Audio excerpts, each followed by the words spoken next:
वरती जायचं असू दे, खाली तसंच वरती जायचं. ही रेष बघा.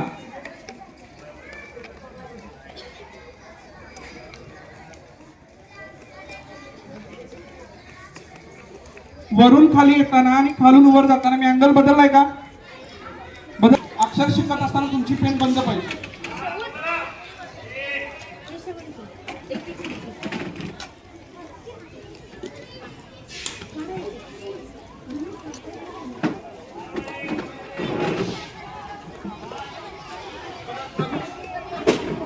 हॅलो, खालून वर का जावं लागतं बघा. तो काढताना काय होतं बघा.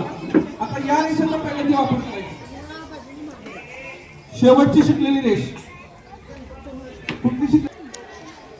अगदी छोटीशी काढायची, खूप मोठी काढायची नाही.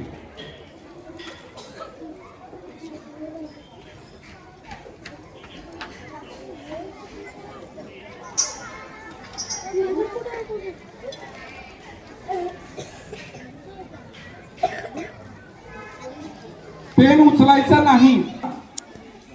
पहिली रेष काढली की तिरपी रेष. पहिली तिरपी रेष आहे ना, त्याला बरोबर समांतर आली पाहिजे. समांतर म्हणजे काय?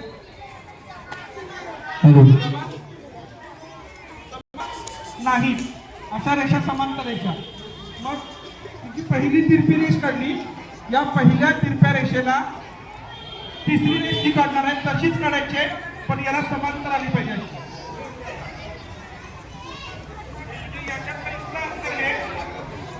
बदललं नाही पाहिजे.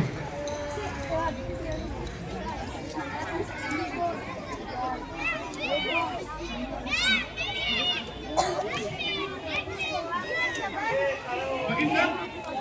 तुम्हाला पेन काढायला सांगितलं नाही, फक्त बघा. रेषेचा कुठला प्रकार वापरायचा ते पहा. पहिली रेष किती रेषा काढल्या आहेत? किती रेषा काढल्या?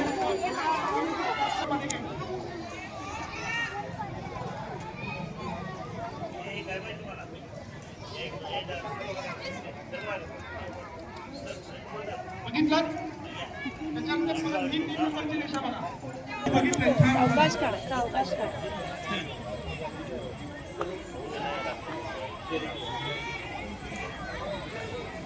पट्टीचा वापर करणं ठीक आहे, पण पट्टीचा वापर फक्त उभी रेषा काढण्यासाठीच करा.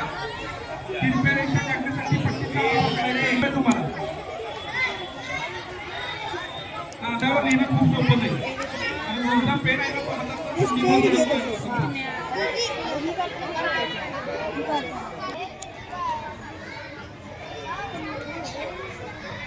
ओके.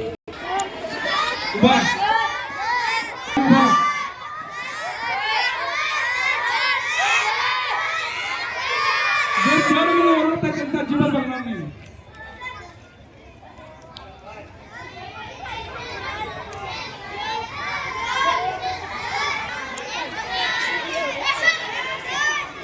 पुढे